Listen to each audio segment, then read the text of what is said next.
I can't let him. That's why I never shit where I eat. I never have anybody who lives in my building. Oh, and we're live. Whoa. We are so live. Yes, it's the Griff Show. And, hey, he's just grifting on in. Walk on by. It's a wonderful time to be here. It's a wonderful time to be here. Why? Because it's the holidays. It's the high holy days for Jews. And don't you see how happy we look? Just ready to fast and have that breath where you wish nobody would say hello to you. Hello, you just want to drop. Oh, it's the worst gas. I don't know why, but Jewish men are the worst gas. And they'll never forget. It's horrible. It's horrible. Your eyes water.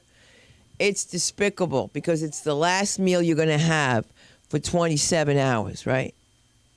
Give or take. Thank God we're not at a bat mitzvah. This is what my husband did at every bat mitzvah. His phone would ring, and instead of him saying, like just shutting it off, he would say, I can't talk, I'm right in the middle of a bat mitzvah, you're calling it a bad time. Liza? Even better, I got to tell you, even better, I have a friend that went to the bathroom, and all of a sudden I heard, dun, dun, dun, dun, dun, dun, dun, dun, dun, dun, dun, dun, and all of a sudden I thought I was like back in Jersey. But it was Sam's mother's phone, which was hysterical that she has the Godfather on there. Mine should be like, café con leche, arroz con pollo. You're wondering, Griff, why I'm wearing this jacket.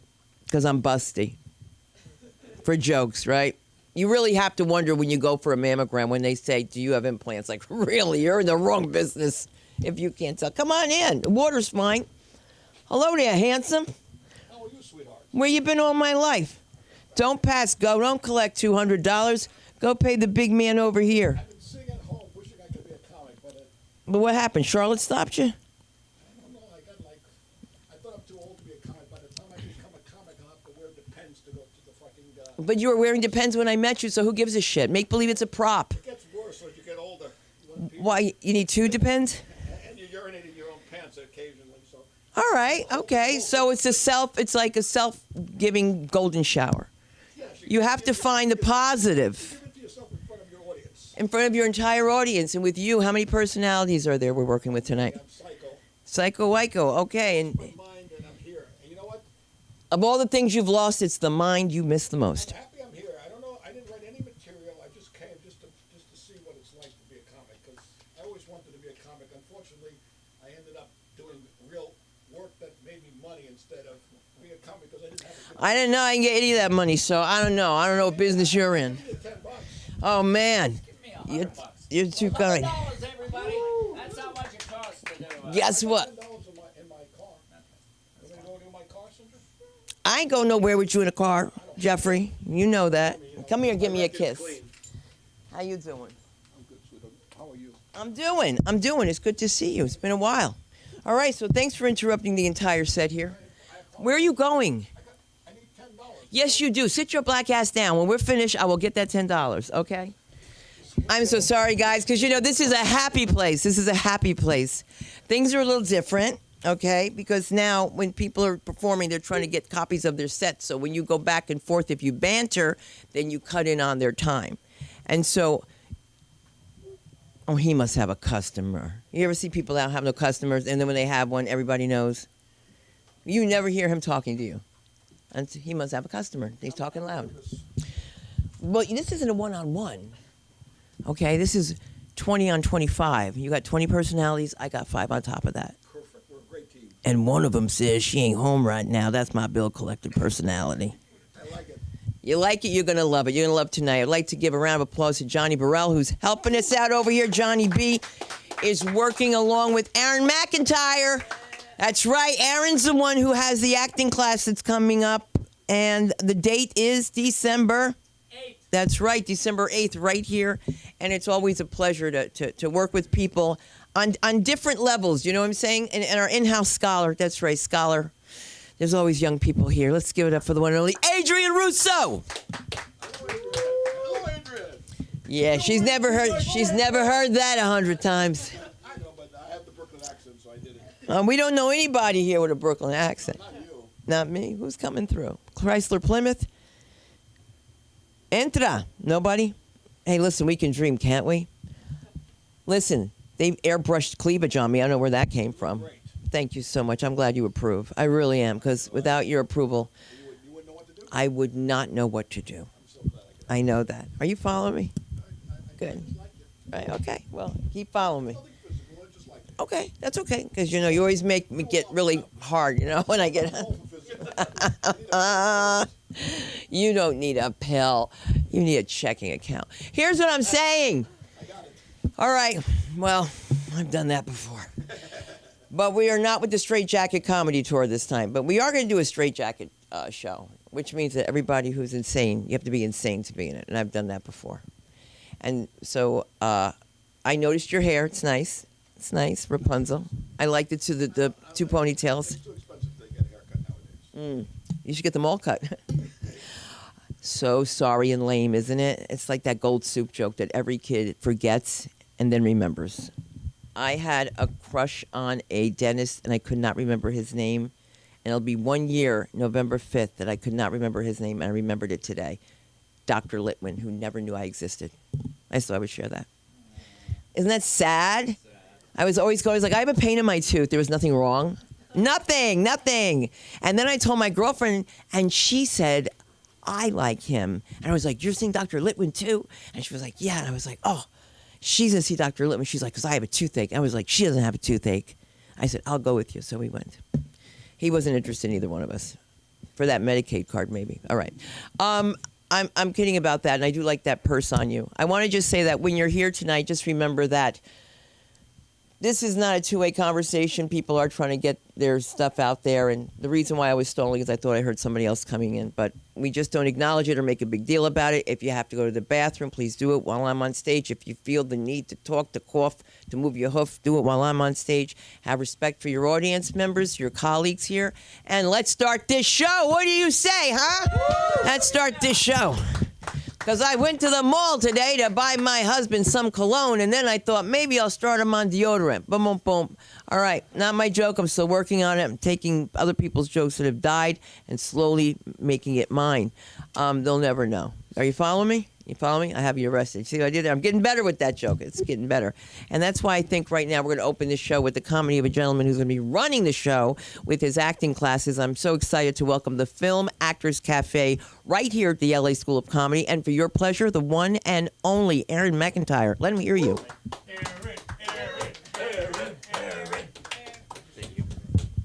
And I am the only one. The only one. My name is Aaron. How are you? Good. It's Aaron. It's not Aaron. It's not Aaron. It's Aaron. So it's not E-R-I-N.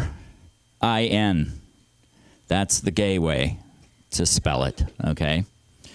It's not A-A-R-O-N, so please don't call me A-A-Ron, which Adrian gets Adrian. I get A-A-Ron. Cinda gets Sunday. It's a Swedish word. Actually, it's a Swedish word that means comfy lawn chair. So I headed off because, you know, if they name a chair after you, you got to try it out, right? So I went and spent 12 hours in the IKEA maze, you know, never being able to get out because I had to look at every fucking thing until I got to the very end and I got an AA Ron and I took it home and I can't fucking put the thing together. I can't put the fucking thing together. I gotta fucking hire a TaskRabbit or somebody else on the street. Fucking ridiculous.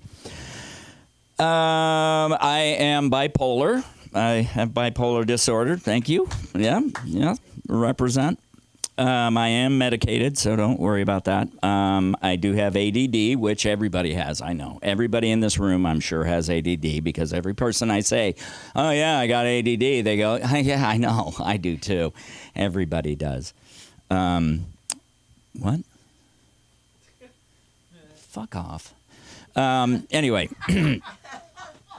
I'm a little disappointed. I think we have a few people of color out here, but very few. There's a bunch of white people, and I don't feel comfortable. I just don't feel comfortable around white people, you know? I feel like they're always judging me, you know? And I feel like people of color have already convicted me, so I'm guilty. I'm white. bald, angry. And about the bald thing, you know, I mean, there's, you see all these people walking around, you know, the hipsters, you know, with their buns on top of their heads, and they got their side of their head shaved, you know.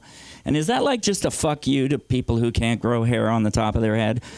Because I can grow hair every other place on my body. I swear to God, my ears just, you know, become a bush.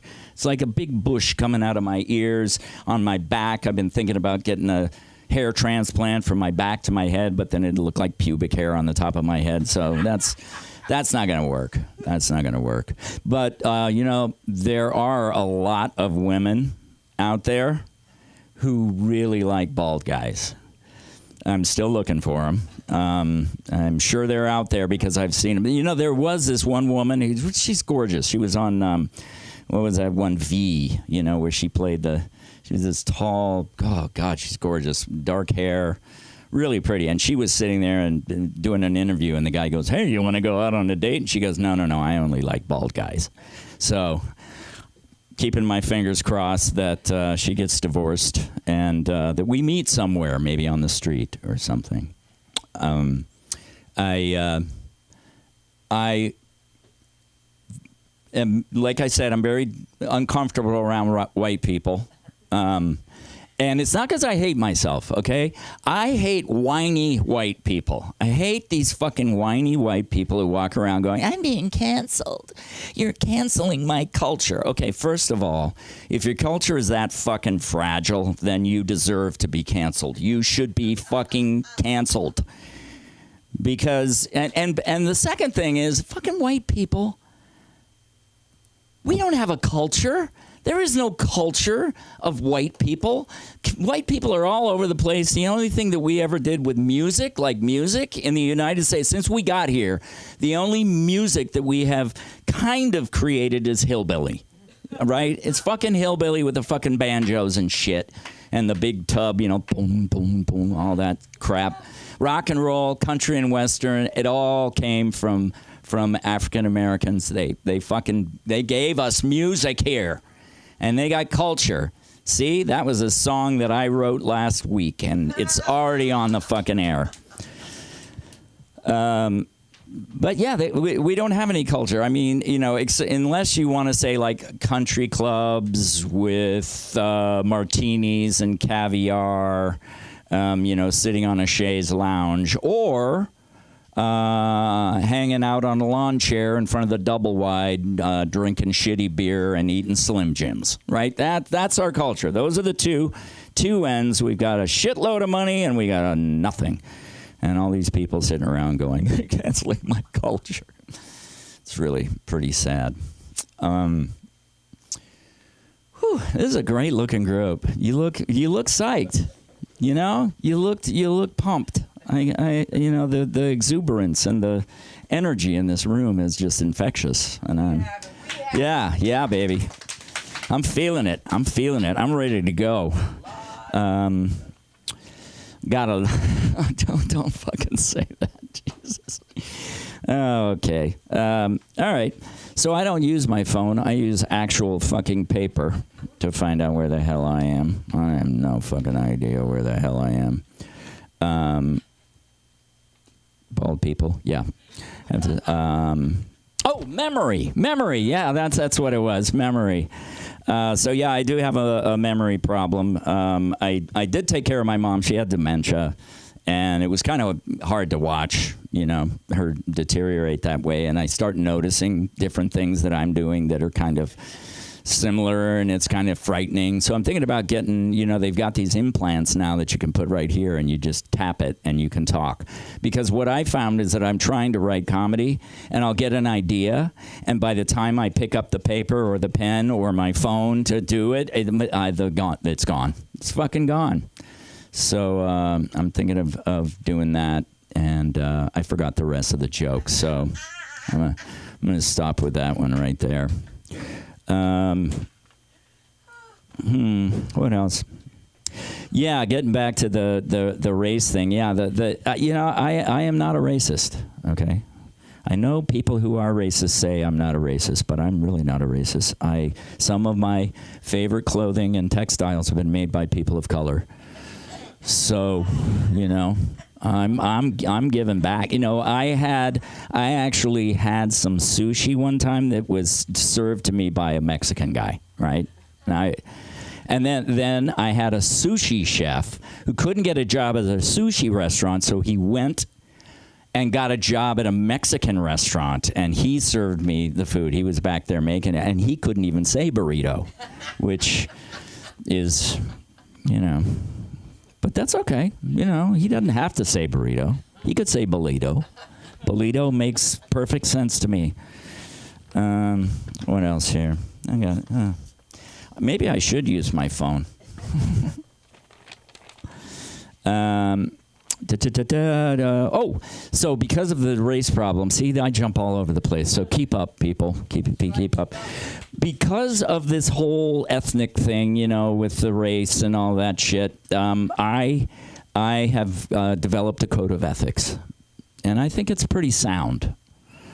I have decided that I am not going to give money to white homeless people. Just not going to give them any money. I will give money to Haitians who have pets because I don't want them to eat them. And but I don't give money to other people who have pets because they don't need money. They got food on the end of a leash, right? I mean, it's just right fucking there. Don't give people out there like juggling out in the street, you know, trying to entertain people because they don't need money. They need an agent. So I'm talking to my agent, and you know we're gonna get a campaign together where we get a big bus and we pick them up and get them representation because you know there's some talent. There's some talent out there. I do date homeless women, and it's totally. I'm a utilitarian. Okay, I believe in doing things very methodically and in the most efficient way.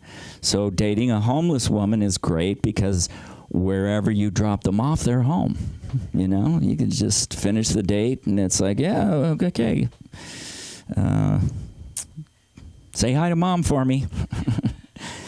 Anyway, my name is Aaron McIntyre, AERONMACINTYRE, and you can find me at that everywhere.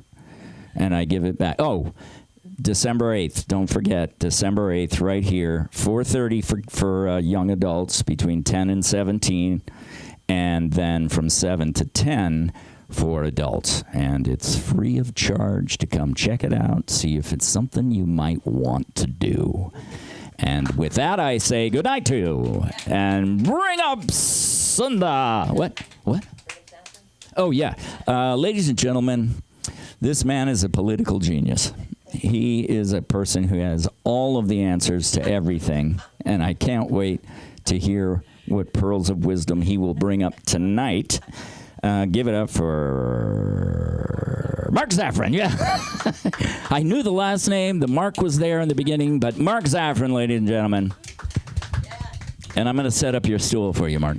Oh, that stool's my prop. I know. Oh, do you want to move it yourself? Okay, thank you. You know, Richard Carlin used to use a stool. No, it's George Carlin. Richard Carlin. His cousin.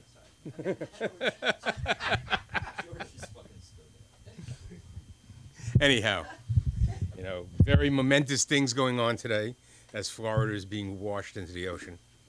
You know, here's one of the little tidbits you pick up reading the news, which most people don't do. They kind of like to see it on Twitter. Mar-a-Lago has never been damaged by a hurricane since it's built in 1926 because it's bolted into the coral reef that it's built on. And they're going to blame Trump for the destruction of the coral reef. And that's another interesting thing that turned up. So they have this scientist on, and you know, now we're going to be listening to months of bullshit about global warming. It rained in the Sahara Desert yesterday. It rained so hard in the Sahara Desert that a lake that hasn't been filled up for 50 years is now filled in with flowers growing. God knows. I know that the King of Morocco is saying, thank God for global warming. It certainly cured my drought. Yeah, I used to want to take icebergs and move them there with nuclear-powered tugs and just dump them and take the fresh water. I guess that's changed. Now they just have to sit there and let it melt. You know, it's global warming is not a scientific fact. It is, however, a religion. All right, no question about it. It has a pope, John Kerry. It has acolytes like AOC and anybody else who wants something to say. It is definitely a religion. It has all the attributes of religion. A little bit of fact and a lot of hope. Basically, because it isn't even called global warming anymore. Now it's climate change. The best story I ever saw on climate change came from Michael Moore, and they censored it.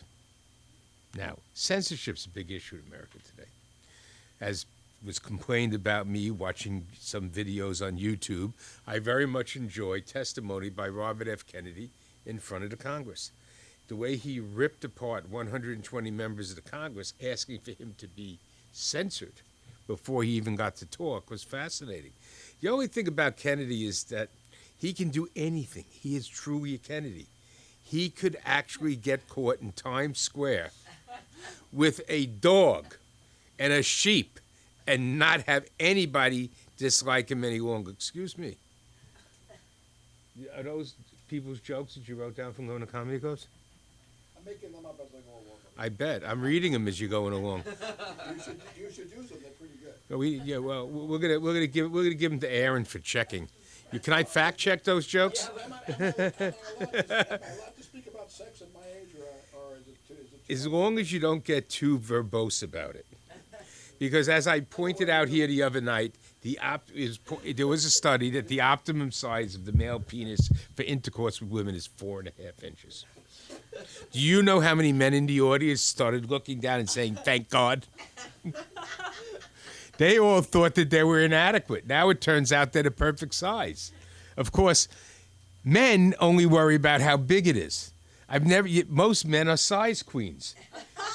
It's fascinating. I mean, if I was a woman, I wouldn't want something the size of my fist, you know? I've heard lots of complaints. I used to think I was tiny. I get complaints all the time. It's too big. Please, now that I hear that 4.5 is the optimum length, I don't feel so bad. Not that I'm 4.5, by much. My wife always complained that I wasn't really Jewish. So here we are at the family reunion, right? And her cousin Karen, who's probably, at that point, was one of the biggest sex maniacs I ever met in my life. We're in the family. We came late to the reunion. I'm laying there, and she goes and looks at me and goes, "Mark has a dick." What did you think I had? Why are you looking? It don't belong to you. You got Poochie. Except, God rest Poochie's soul. Poor Poochie. That same family reunion, he was marked on his arm with the scar. And I said, "Poochie, did Karen get you with a hot iron?" He goes, "She got me with one." Then Karen starts crying and the makeup's running down her face. "I couldn't help it, son. I was drunk." Karen, you watching? I hope you are. I hope you are. She's character, Karen. I love her. I love her. My own family, I can't stand. You talk about white privilege. They've elevated it to their privilege to the nth degree. But today, Aaron, as you were trying to make jokes about white privilege, there was somebody in here trying to explain it to me. And I'm looking at him and I said, "Oh, you mean dominant culture?" He goes, "No, I mean white privilege." I said, "In 10 years, this could be something else." It's like, no, people didn't invent music in America. They came here with their music.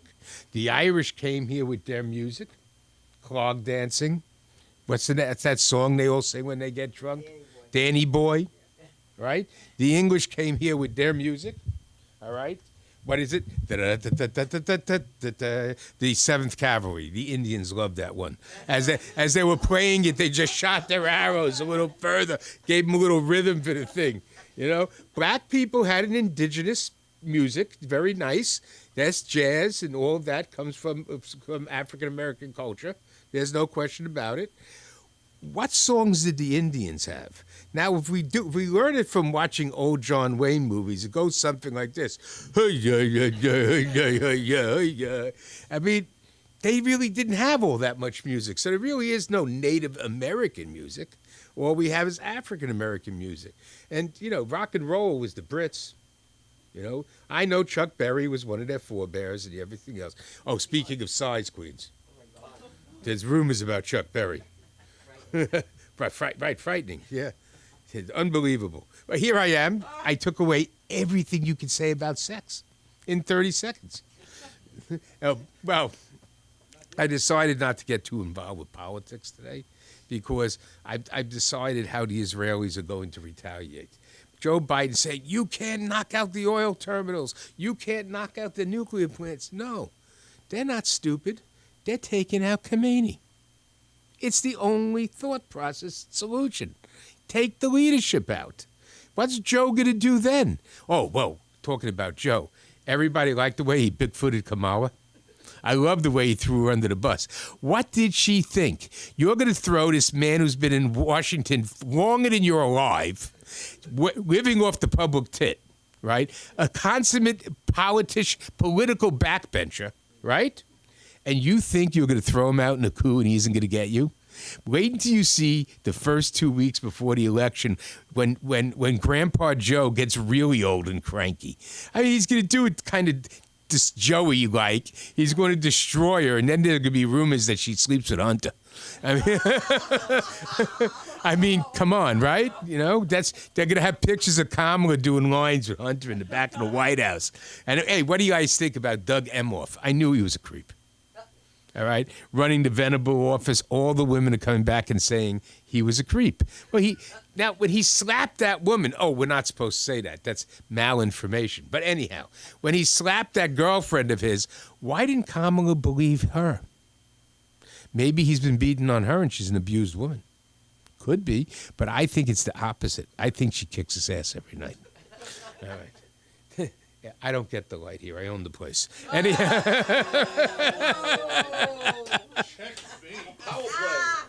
Anyhow, though I do play by the rules once or twice, all right, leaving you with this thought. Waiting the next, 32 days for the election. I'm not interested in what Trump has to say. I'm just going to repeat myself right now. I want to see what completely vicious thing Joe has planned for Kamala, because it's coming. It's going to be a good one. It's going to be a good one. I mean, when he hasn't done a press conference since day one. Jumps in front of the press and says, well, we did XYZ. Why? He didn't want her taking credit for stopping that strike. Now, that's my last word. 50,000 employees of the International Longshoremen's Association, 25,000 of whom are no-show jobs. Isn't that the Sopranos put to the nth degree? 25,000 no-show jobs and we can't automate. And the head of the union lives in a mansion, drives a Bentley, talks like a longshoreman, of course, and is mobbed up. All right? Yeah, of course Joe solved the problem. It only cost he took from both sides. He sent Hunter in to talk to the union, walked out with a couple of bags of cash. Sent Hunter in to talk to the workers, walked out with a couple of bags, or at least a couple of wire transfers. Typical Joe Biden style. And the strike was settled until January, because he said, "I'm gonna get you." He's figuring Trump's getting in office. He's going to say, I'm sending you a gift, a longshoreman strike. That's my time. Thank you all. Thank you, Mark Stafford. We both look like... Who fell? Nobody fell. Nobody fell. Right away. Nobody fell. Nobody fell. All right, you think there's a dearth of women in comedy? Think again. Give it up for this femme fatale. There's only one here tonight. The one and only Adrienne Rousseau. Hello, everybody. Hey. Thank you, Cinda. I was told to come tonight. I have nothing planned again, so we're just going to talk and see what happens until I get the light. Or maybe I'll get off beforehand. Who knows? So I got a phone call from my friend earlier today. And if you don't know, just graduated law school and I took the bar exam and I'm waiting for my bar results to come back. Thank you. Thank you. It's a really easy way to get claps, actually. I should just keep saying that. And my friend I just found this out. And he said, I had no idea you were a lawyer. I just thought you were a fuckboy who was underemployed. I know that I look like this, but I just dress like this because I can't walk in heels. So I don't know where this came from at all. Because I think when people see this, they think like, oh, they have like some like weird L-word erotic fan fiction in their head. Let me spoil that fan fiction for you. When I get home, I'm going to put on my pajamas that have corgis wearing sunglasses on them that say incognito. I am going to get my favorite childhood stuffed animal, turn on the Real Housewives of Salt Lake City, and then cry myself to sleep because I miss my cat that's living with my parents in New Jersey. I don't know what you guys think I'm up to, but it's certainly not that. I am really just someone who is constantly getting their feelings hurt nonstop by all these different women. The other day, I told someone that I was seeing for, I don't know, 6 weeks that I had a crush on her. And she responded with a smiley face emoji and then said, you know, I really love Kim Petras' Halloween album. And I don't know if any of you know who Kim Petras is, but that's fine. Hopefully at home they know. And that is devastating. That, I guess, the equivalent would be like getting sent a smiley face and then being sent, you know, I really like Bruce Springsteen or something like that. Just very innocuous. But I the other day I messaged someone on like an app and I asked if they wanted to get coffee, and all I got was maybe. So I'm just constantly getting my feelings hurt. Like I don't understand why. So I'm not breaking hearts. My heart's constantly getting broken though. Yeah. Thank you. I appreciate the empathy. Yeah, there you go. It's pretty brutal, but you know what? It's okay because I just keep, just like this, gotta just keep coming up, just keep coming back, putting yourself out here. I mean, it's certainly less humiliating than this, though. That's maybe, I don't know. Depends on the night, of course. Yeah. It's just a therapy session now. I'm just gonna talk to you guys about my awful dating life, but I have a notoriously bad dating life. Innocuous dismissals. Yeah. Thank you. But yeah, I really do. I have a notoriously bad dating life. I went on one date with somebody and said that she was beautiful, and she sent me selfies at 8 a.m. every single day for a week, trying to get my attention after that, all because I called her beautiful, which is crazy. Like, if your self-esteem is that low, like, there's something wrong with you. She was also like in an open relationship. So why aren't you getting that attention from the person that you're married to? It was very weird.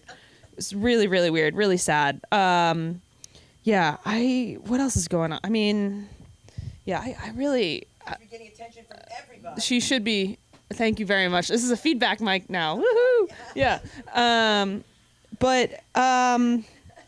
I mean, I've discussed this before, but I do think, you know, gay dating is a special type of dating because I had to break up with somebody whose ex wouldn't stop astral projecting into my dreams.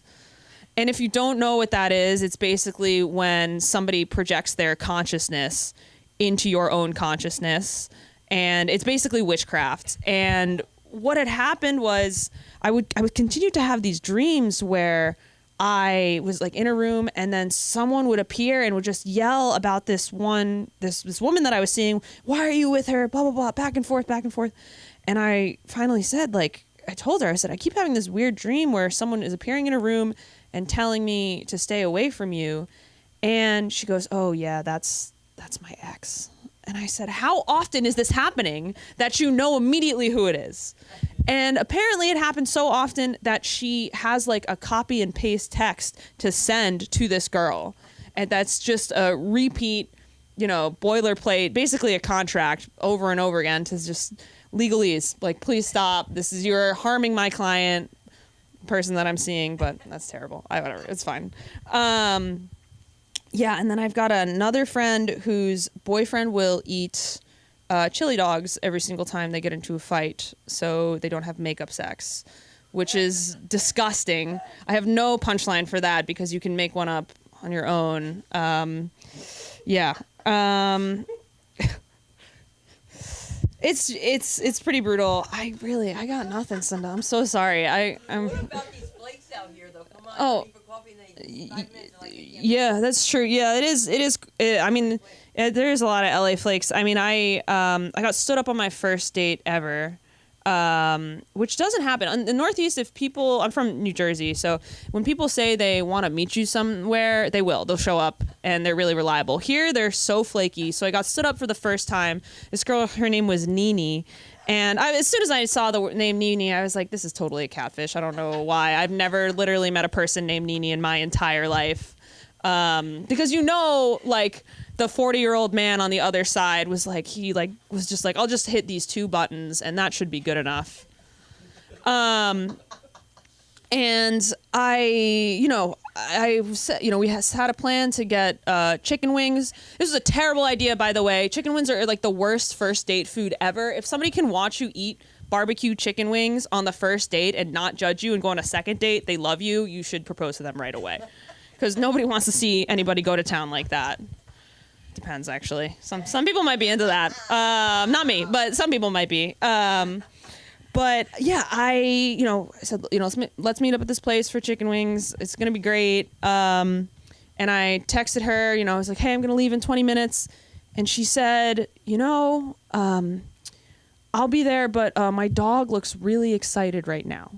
Anytime anyone brings up a dog when you're going to meet them for a date, they're going to ghost you. They're going to stand you up because there's no reason. You're not going to bring the dog on the date unless, I don't know, you have a codependency problem. In that case, you shouldn't be dating whatsoever.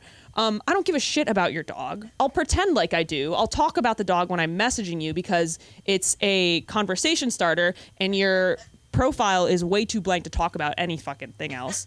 But, I was like, okay, well, if your dog is too excited, we can always call this date off. She's like, I'll let you know. And I said, okay, well, I'm going to call the Uber in 20 minutes, so please let me know.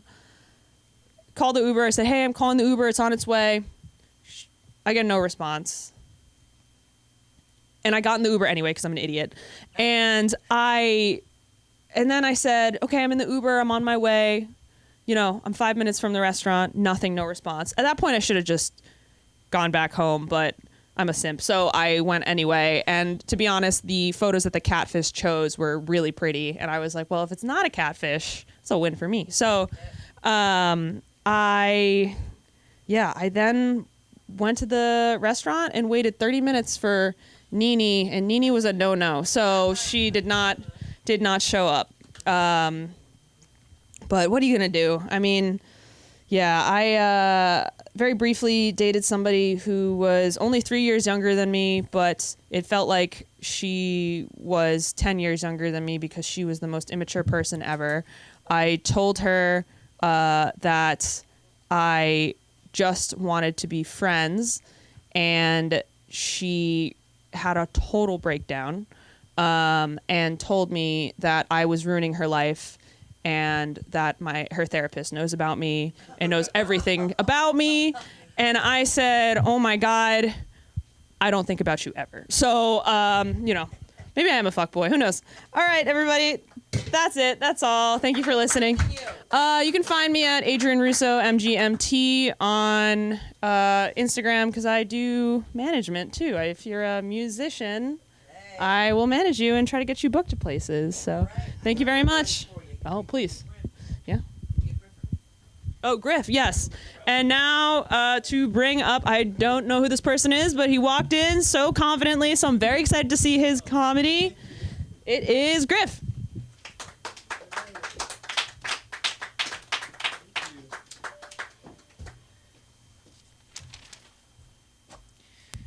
I've been known to have a confident walk. That's about it, though. Fool 'em on the walk. All right. Oh man, I'm tall, but I'm not very athletic. I struggled with sports growing up. I played a lot of basketball. I broke my nose 3 times trying to play basketball. That's how bad at it I was. I was so bad at basketball that if I was in the High School Musical movie, I wouldn't have made the basketball team in the movie. And their offense is all dancing. It's all dancing. Have we seen that movie? Yeah. All right. I can't continue unless everyone's seen it. We got to stop and put it up on the screen. We're all in this together. That's the song from it. I love that song. I love that movie. It's a good movie because it's Zac Efron. He's the star. And he plays this character named Troy Bolton. And it's interesting. A lot of people know it's a musical, but they don't know it's a sci-fi musical. Because in it, Zac Efron's character is the best basketball player in the country as a white guy. So I like that. That's a cool element. And he's caught in between 2 worlds in the movie. He's caught in 2 worlds. So I got distracted. I got scared. It's all good. Try any bathroom. The bathroom's locked? Oh, shit. The doorknob doesn't move. You have to just push it. Okay, bring back that key. You don't want to pee that bad. If you're not willing to kick the door down, you don't have to go to the bathroom. I was gonna pee in front of it. Oh, man. It's so weird here. I love it, though. What the fuck was I even talking about? Doesn't even matter. Oh, yeah, High School Musical, whatever. Next joke. Yeah, I was bad at basketball. I tried out for my high school basketball team, and 75 kids tried out. And after the first day, they cut 5 kids. Only 5 kids were not invited to the second day of the tryouts, and I was one of those 5 kids. And I could have lived with that. But the thing that set me off is a kid in a wheelchair made it to the second day. That hurt. I mean, I'm happy for him, but basically what the coach said in so many words was, he might get up and surprise us. We've seen how you waste those legs. You don't deserve those legs. I knew I wasn't going to get it when we were doing this drill, and I airballed so bad that it went to the left of the backboard and into the bleachers. And there wasn't my high school was weird. There wasn't like a step up to the bleachers, so you kind of had to do a pull-up to get in there. And the coach was like, run and get the ball. And I went up, and I could not pull myself up into the bleachers. I got back in line. Everyone started calling me Noodle Arms. Even the kid in the wheelchair. I'm like, Noodle Arms? You got noodle legs. I was an asshole, though. But yeah, I broke my nose bad a bunch of times. I had to have surgery on it a few years ago. I got nose surgery. That was scary because it was face surgery. You know, that like getting surgery on your face, that's your bread and butter. I was nervous, you know. But I saw something when I got there that calmed me down in the waiting room. You know when you go to a Mexican restaurant and the menu's in Spanish and everybody eating there is Hispanic and you think to yourself, this is going to be some really good Mexican food. Have we had that experience? I went into the plastic surgery center waiting room and it was just Persian teenage girls. I was like, all right, it's authentic. Okay. It's going to be a good surgery. All right, great. That's great. That's great. I was just in Kansas. I was visiting my grandparents, and I walked into the living room one day, and my grandfather was asleep in a chair with his mouth wide open. Older folks just sleep like this, I guess. I was scared. I was freaked out. My heart was racing, you know? Because for a second, I thought I was getting $2 million. I was like, all right. Take your time, Grandpa. I'll still be here. I also don't. I don't want to come on. It sounds spoiled when I say that I'm getting $2 million. I'm not getting $2 million. I got 5 cousins, so we got to split it. It's not even a good amount of money after. How we feel about guns? Woo. They got fine. I'm pretty neutral myself. Well, The reason I bring them up is they have open carrying laws in Kansas, and I went into a Chipotle, and there was a guy open carrying a gun in the line at Chipotle. And people in the Chipotle were nervous. Like, I could tell they were freaked out by the gun. I was freaked out by his Cookie Monster t-shirt. It's a mismatch there. That's weird. But he behaved himself. He kept himself in check, which is impressive because he was hungry. I feel like hunger has a lot to do with how we should police guns, you know? Because what's the debate around gun control? Should mentally ill people get a gun? But everyone's mentally ill when you're hungry. Exactly. Snickers, right? So I think the test should be you go to a restaurant. If you want a gun, you go to a restaurant, and they put a gun on your table. And then 10 people that ordered after you get their food before you. And if you kill less than 3, that's your gun now. You get to keep it. I couldn't have a gun myself. No. Because I have anger issues. I act up. Like, this guy walks in from the bathroom, I'd have my gun out, it'd be a whole thing. It wouldn't be a funny vibe. I would point it at the Chipotle person. You know, we all point at the Chipotle guy when I would have had my gun. Like, let me get white rice, black beans, chicken, a little bit more chicken. It's a funny one. I got a girlfriend. I'm sorry your dating life isn't going well. You'll figure it out, or you won't, or it'll be fine. I got a girlfriend. It's good. My girlfriend, she's from Russia. Yeah, I know. I got a Russian girlfriend. Sometimes I tell people that, and they're like, "Oh, dude, be careful. She might be a Russian spy." If she was a spy spying on me, I would be so flattered. That would honestly be, I'd be like, you are committed to your mission. That's amazing. Because I don't have a lot going for me right now. I don't have a job, you know. Not giving her much to spy on. She's like, it's okay, babe. You'll figure it out. You're going to do something so worthy of spying on one day. I believe in you. You're amazing. Yeah, my girlfriend's my best friend. We do so much together. Like, I can tell her anything. We cuddle. We watch Love is Blind. It's amazing. If she was a spy, that would put me in a weird position because I'd have to call Putin and be like, you just made me the happiest man on earth. And Ukraine must burn.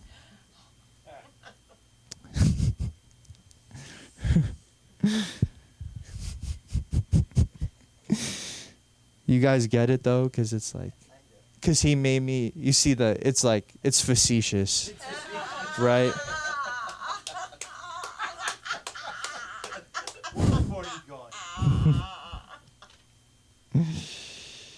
Oh, shit.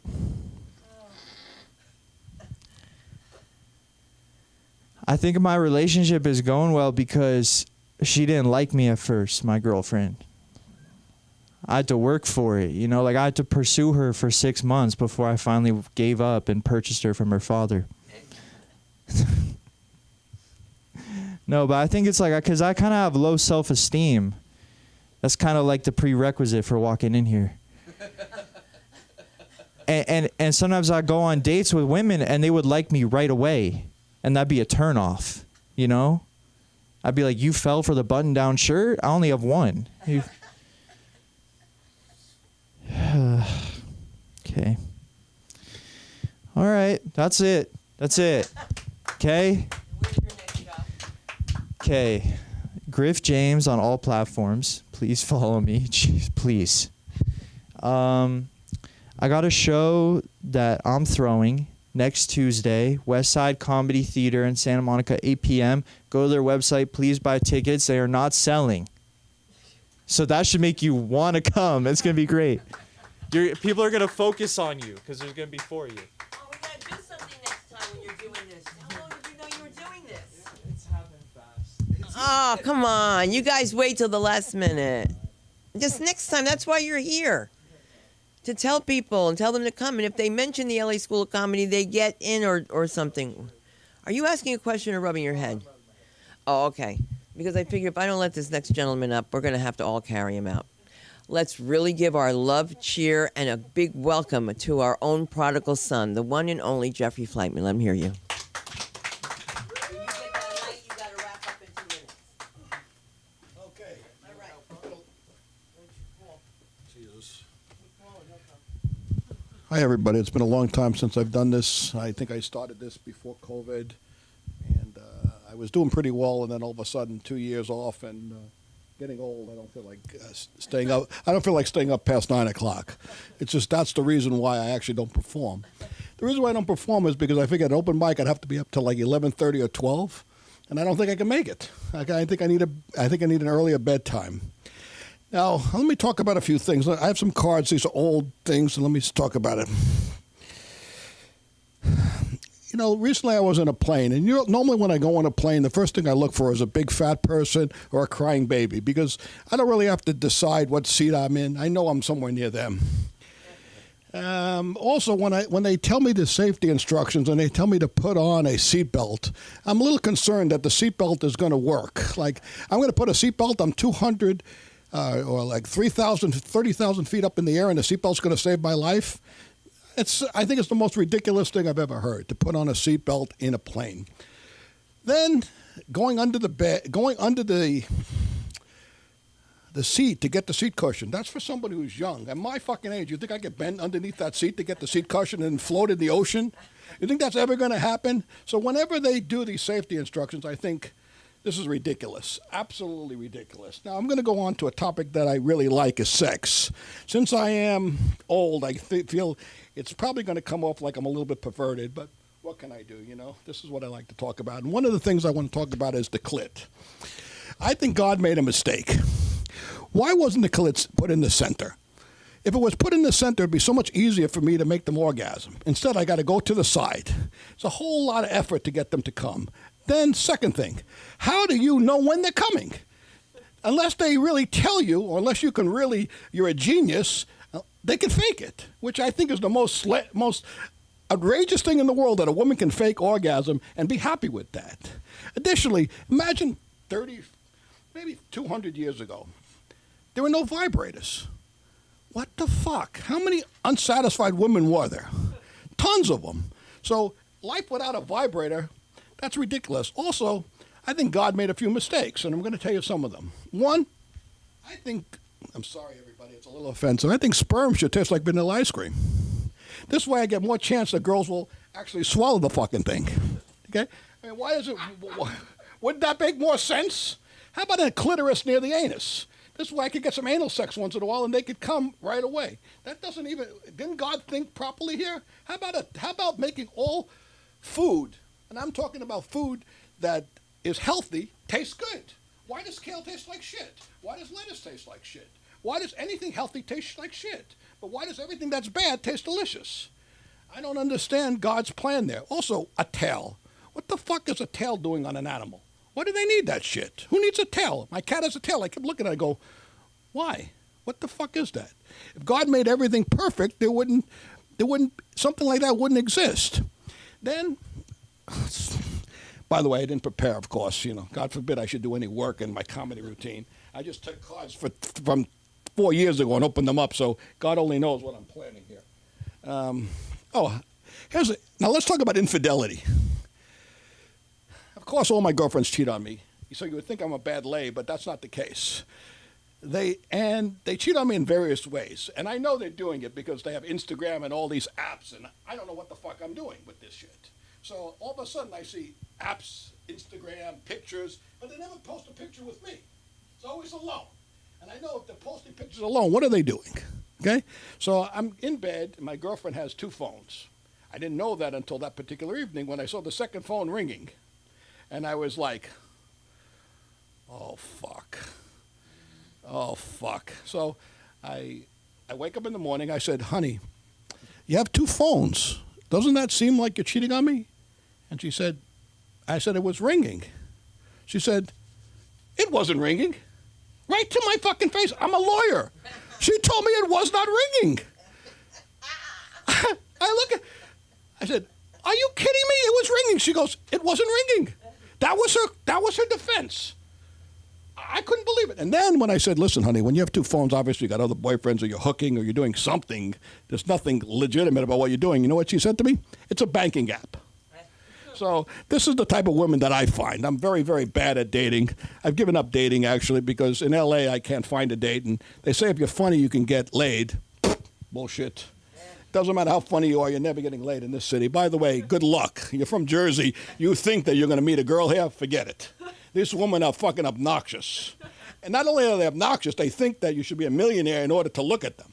And then if you look at them, if you take them on a date, it's going to cost you $400 minimum. They want all this shit. And then they're still not going to put out because, God forbid, you say one fucking thing wrong, they'll fucking kill you, and your life will be over.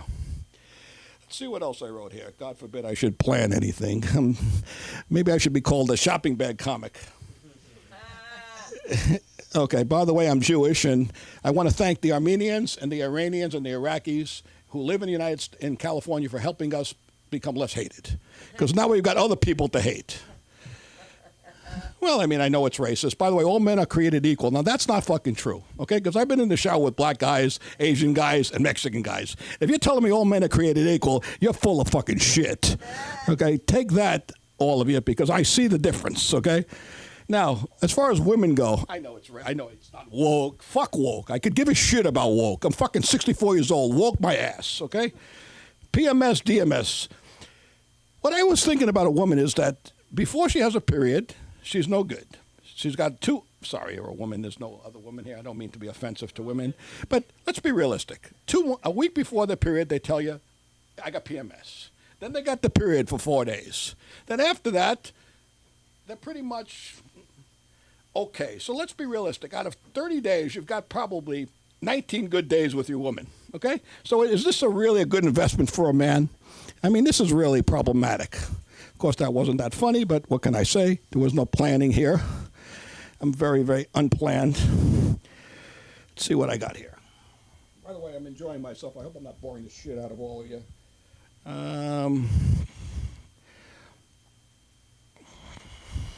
Same joke about sex. Oh, yeah, every girl wants a guy who's rich, handsome, and drives a really, really great car. And they all are dreaming about this multimillionaire coming to rescue them. I want them to all fucking wake up and realize that there is no such guy, and they destroy or they don't have any fun with any other guy because they're waiting for this millionaire with this yacht, boat. They all think they're so fucking good looking. They all post pictures of themselves. Every time I go on Facebook, a girl posts a picture on herself. She looks like my ass, and my ass isn't that bad looking. And she posts a picture of herself like she's a fucking 10. And all the friends go, oh, guapa, beautiful. She's a fucking pig. She's a fucking pig. Come on, let's get honest about it. She looks like, and believe me, my ass ain't that bad. It's a little flat, okay, but it's not that bad. But I don't understand women. All they do is post pictures of themselves and they want compliments. I don't do anything like that. Oh, another thing. One of my girlfriends, one time one of my friends saw her come home at 1:30 at night. And this was another girlfriend of mine. Of course, they're all treacherous. I mean, everybody who dates me seems to think that cheating on me is the right thing to do. And then they think that I'm stupid and that they could tell me something that's not true and think that I'm dumb because I look stupid. Even though I tell them I'm a lawyer and not stupid, they don't give a fuck. Here's what this girl told me. How do you like this one? She comes home. She says she's home all night. My friend lives right next to her. I said, could you do me a favor, buddy? Go by her house and see if she's home. He goes by her house. She's not home. I said, can you tell me when her car comes back? He says, okay. It's 10 o'clock at night. He says, listen, I'll wait till her car comes home for you, Jeff, because she was torturing me with not answering the phone, acting like I'm an idiot, I'm jealous, possessive. Well, these are all the great gaslighting stuff. You're jealous, possessive, insane, insecure. I'm not any of those things. You just happen to be lying to me, and I'm smart. 1:30 at night, she comes home. So the next morning, I said, honey, where were you last night? She goes, I was home. I said, really? She goes, yeah, I was home. I went to sleep early. I said, really? I said, what about in the day? What were you doing? She goes, nothing. She wasn't home the whole day, the whole night. And you know what she said to me? My friend is lying. And he had a picture of her car showing up at 1:30. And I said to her, honey, there's a picture of your car showing up 1:30. He faked it. Fake news. This is what she told me. So, of course, that relationship turned into shit. Basically, I'm alone. Nobody really wants me. That's okay. When you get old, you're lucky you could stand up. And by the way, I'm a blue-blooded American. I have Viagra in my blood. And Cialis, by the way. I use the combination. I don't just use one because, who the fuck knows what's going to work. Is my time up? That was a quick 10 minutes, man. Did I bore the shit out of all of you? You had to. No, you're funny when you tell your other stuff. When you want to talk about the sex, it takes it somewhere else. When you're yourself, it's funny. I'm sorry about talking about sex. I thought it was kind of interesting, to be talking about. We all have seen a clip. You gotta be funny with it. It's gotta be something funny. Now, when you do this stuff, is different, Jeffrey. It's so different. But these women, how they lie to you and all this stuff. And Charlotte, you didn't even bring in yet. Poor Charlotte. She's by the way, next week will be 8 years since she's dead, or 9 years. Oh my God, you've got to work with Aaron. You guys take care of your mothers really well. I'm kidding. Oh my God, suddenly it turns into Lador, Vador, Lador. Hey, where is this guy? I've been looking for him. He's been complaining. I put him up early all the time, so I'm not putting him up early this time. But he's on my wish list. And I wonder what his sons are doing while he's here. Let's give it up for Will Cable. Oh.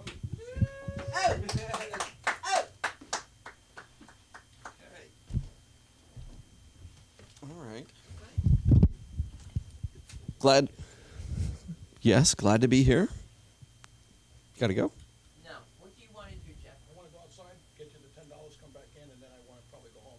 There's only one more comedian after sorry. that. That's all right. No, I can Let's skip. give it up again one more time. One more time, Will Cable, because I have a early bedtime too, and I do, but I'm still glad to be here because I'm getting out of the house. Yes. Yeah. Oh my God, get out. Got the family with the 850 square foot condo. Yeah, starter home, the kind you should only be in for about 2 or 3 years. Been there for 18 years now.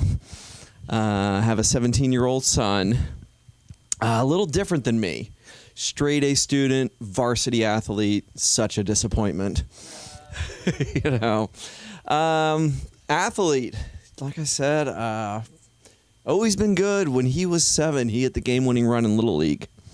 Afterwards, he said to me, "Dad, you have no idea what it's like to be as good as me." I said, "Well, no, son, I don't, but keep pushing the car. We're almost to the gas station." Oh man, yeah, he's a 17-year-old narcissist who I let down on a daily basis. Came home from baseball during the quarantine, just didn't even look at me, pushed right past me, and I'm like, I wanted to talk to him. In his room, slams the door in my face because my wife and I were going to go out. We were going to say goodbye. Imagine that. Talk to him. Can you hear him in there berating his friends on Xbox, working out, flexing in the mirror. And I'm just like, my wife's like, he's not even going to know that we're gone. And I was like, all right. So we decide to go out to see a concert, date night. Get to the Hollywood Bowl, and immediately we get out of this car, and this horrendously shady-looking guy comes up to us, and he said, "Do you need any Molly, shrooms, or acid?" And we were like, whoa. My wife looked at me, and we looked at each other and smiled and said, "We're parents. Better give us all 3. We don't get out much. For remarkably just $75, we felt very good for a change. Walking along, you got Shakedown Street at a Dead concert. Hear that didgeridoo in the background, the bwah. Click. "Dad, I broke my nose." "No, you didn't. Not tonight." Phone right back in the pocket. No, I mean, I couldn't tell. I was seeing paisleys and unicorns. I'd see no nose. But my wife, the motherly type, says, "I'll go home and check on him. You go into the show." And I'm like, "Honey, you're on the ground on a planet far, far away. You're not going anywhere." Oh, man. Yeah. Then what? Oh, wait a minute. I have another son. How could I forget about this one? The artsy one, the left-handed one, the always naked one. Yeah, he creative. Gets in that shower and immediately that water hits him and it's like bing, light bulb go off. So I'll just hear, "Dad, I had an idea." and he's just very moist, getting the floor wet, got the shampoo dripping out of his hair, dry, unused towel over his shoulder. And I'm like, what? He goes, gonna start a one-way flight from LAX to Bali. I'm like, yeah, all right, again, you know, got to be a modern dad here. Can't tell him he's making a mess, so I don't say anything, except for once. I should say we ran into each other in his room. We both were naked. I had rinsed the soap out of my hair and was dry, though. He came barreling around the corner, naked, no towel, soapy, and I was like, Adam, you have got to rinse off and dry off. And he said, Dad, if you're making fried chicken, the best kind is double battered, like we serve on the flight from LAX to Bali. What time am I at? You're doing good. You gotta get up at 8:10. You have 3 minutes. Oh, okay, so I went over 5. No, you're good. No, that's fine. You didn't tell me to break. No, I know. Because now I heard everybody else talking. I'm like, ooh, I got to talk about that. I have an experience with that too. No, I know. I have a problem. That's okay. He's still here. No, somebody said something about IKEA. IKEA. Who was talking about that? Not a suite. Yeah, my wife and I got separated there. We found them out paging each other over the loudspeaker. I didn't even think they did that anymore. She went up to do something in cabinetry, and I don't know what I did. I ended up in the cafeteria because that's what you do at IKEA. You know, you smell those meatballs. And I thought she'd be there a lot longer than she was, but I ate, and I didn't tell her I was eating. I told her I was going to do something small. And I got to cabinetry, and she wasn't there. And I'm calling her cell phone, and then I'm like, oh my God, she left her cell phone at home. So, and the guy's like, yeah, I remember your wife. And so I hear over the loudspeaker, you know, Mrs. Cable, your husband's in cabinetry. Please report to cabinetry. So I'm waiting, and I hear a ring, and they go, Mr. Cable, your wife's downstairs where you pick up the packages. She forgot her cell phone, and I'm like, I know she did now. So I get back down there, and I got lost on the way back down because it's huge. So I get back down there, and she's like, oh my God, I'm so sorry, I got lost. And I'm like, you got lost, I got lost too. And she went around the same spot 3 times at the people at cabinetry. She said the third time she was hiding her face so they wouldn't see the fact that she had gone around 3 times. Oh, man. Yeah, you know, I'm sorry. Life sucks without a partner. But you're probably going to make more money than we are. So, I don't know. Money helps. It does. But let me see. The new thing she's into is the Wonderland murders. You know, she loves that realistic killing. You know, John Holmes in the 80s, the porn star. Come on, Suna, you know. Yeah, you know? Yeah, talking about little dicks. No, she likes apparently 9.5. She used to want to be able to go to the Playboy parties in the 60s here, but now she says she really wishes she had gone to this speedball party at the Wonderland house after they ripped off a drug dealer. Yeah, so I'll go home and continue watching another documentary on that. All right, everybody. I'm at Will Cable, at WILCABLK, on everything. And Friday, I think I'll be on Evil Tony Hawk on Perry Caravel Live at 9 o'clock. All right. Bring up Ramirez for me. Bring up Ramirez. Oh, Ramirez? Yes. Ramirez. There's no mirror? William Ramirez? Billy. Richard? Thank you much. Out of curiosity, does anyone know the name of the bar in the Police Academy movies?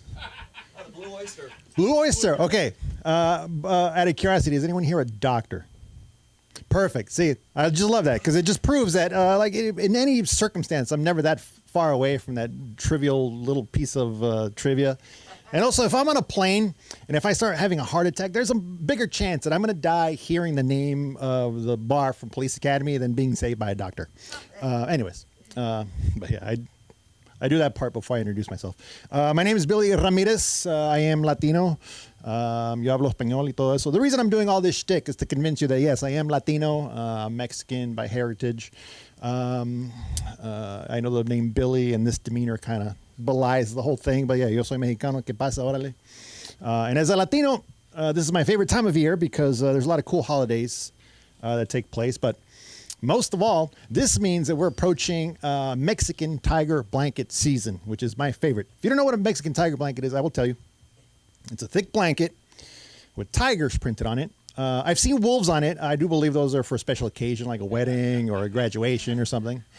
But it's a thick blanket with tigers printed on it that Latinos use to commemorate the occasion of it's friggin' cold, okay? Yeah, so if the Mexican tiger blankets are out, it's friggin' cold. And as a Latino living in California, and having friends in cold parts of the country and the world, one of my favorite things to do is like take a picture of a beautiful California day when it's a little chilly, you know, like 57 degrees. Yeah. And sending that to my friends in Michigan, Wisconsin, Minnesota, because as soon as they receive it, my phone starts to light up like a slot machine in a casino. It's like, oh, Mr. California is cold. Ooh, what is it? 84 degrees. Why don't you put on another tank top or something? It's like, all right, relax. I know you're cranky because it's cold where you live, so go ahead and put on another Saskatoon sealskin pelt or go live at a tauntaun, whatever it is you people do to stay warm. Yeah, I said you people. But as far as I'm concerned, like I said, if the Mexican tiger blankets are out, it's freaking cold, all right? But some of my cold weather friends go a little overboard with their whole, I'm a cold weather person. Like I have a friend in Michigan. Her name is Deb. She's awesome, except for when she gets really annoying about her Michigan winters. Like last winter, she sent me a photo of these giant piles of snow outside of her house. And she captioned it, Michigan is not for winter. Sorry. Michigan is not for wusses. Michigan is not for wusses. Yeah, I was thinking about winter. Michigan is not for wusses. I'm like, all right, Deb, whatever. It's like, fine, I'll give you that. Michigan is not for wusses. But you know what else is not for wusses? Training to become a Navy SEAL. But at the end of that, you get to be a Navy SEAL. Like you are just stuck in Kalamazoo, my Michigan friend. I don't know what to tell you. Congratulations. Let's see. So what else is going on? Oh, yes. Since I'm on the Latino theme, I'll tell you about the story about the first time I got hit by a car. I was living in Mexico, in Sinaloa, in the 80s when I was a little boy. I was 7 years old, hanging out with my mom, and she was making lunch. And my older brother and my dad were up in the city running errands, right? So while she was making lunch, she ran out of tortillas. And I don't know if you know anything about a Latino household, but you have to have tortillas, okay? So she immediately gave me money to go to the corner store across the street to go get tortillas. Now, this is something my brother and I had done many times, but I had never done it myself. So I was very, very nervous. I had to cross a street all by myself. But again, this was 1980, small town Mexico. It's not like I was crossing the 405 or anything. All I had to do was just dodge, some slow-moving farmers' trucks, going down a dirt road. But still, it was my first time, and I was nervous. So I go down to the road and get to the edge, and I start hesitating and teeter-tottering like I'm about to jump into like a double Dutch, like a banana split. What do you get in arithmetic? But in Spanish, in Espanol, I don't know what it is, plátano, whatever. But I eventually worked up enough courage to jump into this double Dutch, and I took off across the street. And when I woke up, I was being surrounded by people from the neighborhood who were pulling me from what I later found out was a blue 1983 Chevy Silverado. And then they stood me up like a rickety stool. And when they realized I wasn't going to tip over, they just left. That was a state of emergency care in small town Mexico in the 1980s. Like, I was 7 years old. I could count to 10, so surely I could have gone toe-to-toe in a couple of rounds of how many fingers am I holding up or anything. But no, that was it. They just left. So by this point, I had just gotten struck by a blue 1983 Chevy Silverado. I did not have tortillas, and I was still on the same side of the road that I started on. So I was in no mood to try again. So I started walking home, and at 7 years old, I was still wise enough to know that I needed an explanation for all of this that was going on. So I didn't have tortillas, and I looked like I had just gotten hit by a blue 1983 Chevy Silverado. So I realized I had the perfect excuse because our next door neighbor had this dog named Sapo, which is Spanish for toad because he had this really goofy bark. And you were no one on this street if you hadn't gotten chased by this stupid dog. So I figure, perfect. I'll just say, Sapo got out, chased me, I fell, and that's it, you know. So I get home, my mom sees me, immediately does that mother, you know, and I tell her what happened. Oh, you know, the dog got out, I fell, and I don't feel like getting tortillas, and punctuated by real tears on account of having just been struck by a blue 1983 Chevy Silverado. So my mom like dusted me off, and then she gave me a Fanta, and she told me to go sit in the kitchen. I'm like, all right, fine, that's it. I'm done with this. I tried to get tortillas. I got hit by a blue 1983 Chevy Silverado. And now I don't have to try because my dad and my brother are going to be here. They can go get tortillas and whatever. So all I wanted to do was just eat lunch, drink my Fanta, and eventually just go to the hammock on the other side of the yard. So it felt like seconds, there was a knock at the door. My mom goes to answer, and it's the next door neighbor, Tere. You know, short for Teresa. And I don't know if you know anything about Mexican mother, or really like any immigrant mother and their comadres and their little home, you know, little home girls. They're just, you know, they'll just chat for hours. But this time they only chatted for a couple minutes, and that was surprising. I don't know, it was odd to me. So when she was done, I asked my mom, you know, what that was about, and she said, no, don't worry. I was Tere. She just took off for the weekend, and she just wanted me to go check the house while she's gone. I was like, whatever, I don't care. So I grabbed my Fanta, and I turned towards the hammock, beautiful hammock on the other side of the yard. Started heading. I figure, okay, that's it. I'm just going to go swing and drink my Fanta, and then my dad and my brother are going to get tortillas. I'm going to have lunch. This is beautiful, and I don't have to get hit by a blue 1983 Chevy Silverado ever again. And within 3 steps of this hammock, my mom pipes up, and she goes, oh, and by the way, and I go, oh, yes, dear mother. She took the dog. Go get tortillas. God damn it. All right, that's all I had planned today. So my name is Billy Ramirez. You can find me at billyramirez.com, old school, on a website, y todo eso. And once again, welcome back to the stage, Sunda. Thank you. $10. Yes, you can. Oh, I gotta get you going, Billy. Yes, you can. And you can wait until I close the show. I'm not leaving. You can wait, right, for a second? I want to pay. He wants to pay, not merely survive. But this little ganif, how do we keep him alive? I'm coming back, so get ready. Your life is over. Okay, are you sure? Only if you're here. If other people are here, I don't want to do it. Oh, so you just want me to suffer? Yes, I want you to hit my perversion. I will clean it up next time. It's not even that. It's just like it's been done. And you're so funny with the shit you haven't showed people. You haven't done any of your stuff. You have girlfriends that you made plans when you came. You have girlfriends that cheat on you all the time, lie to you, tell you on FaceTime they're all wrapped up in a towel saying, "Oh, I have the flu," and as soon as you hang up, they're out. Listen, I just want you to know one thing. A guy just sent me a text today. He said to me, the girl that you're hanging out with was at the Padre game in the front row. Okay? Yesterday. How did she get there? It wasn't her. She wrote that song. It wasn't me. Exactly. Another one bites the dust. Another one bites the dust. Well, Just now. Right on my WhatsApp. well, at least you're on WhatsApp. All right, guys, and you guys have been great that have been on. I can't see anything, but it's okay. My husband knows I have sensitive eyes. And it's been an interesting show. I want to thank everybody. I want to thank Johnny B over here, Johnny Baral, for doing a great job. And we're going to get your podcast together, of course. And what's the name? By the way, this podcast is going to be talked about jewelry. So you guys want your bling on? There you go. Yeah. Griff is like, I knew there was a catch. Rolex watches or Cartier watches. It's all about engagement rings. He You guys says want to get married? Come to me. he's got the, yeah. He's got beautiful diamonds. What do you think? I'm just with him because of my good looks? I'm so kidding. I had the sex change. I just want you to know. All right. Good night, everybody, and God bless you. I'm Sunda Kronquist. Bye now.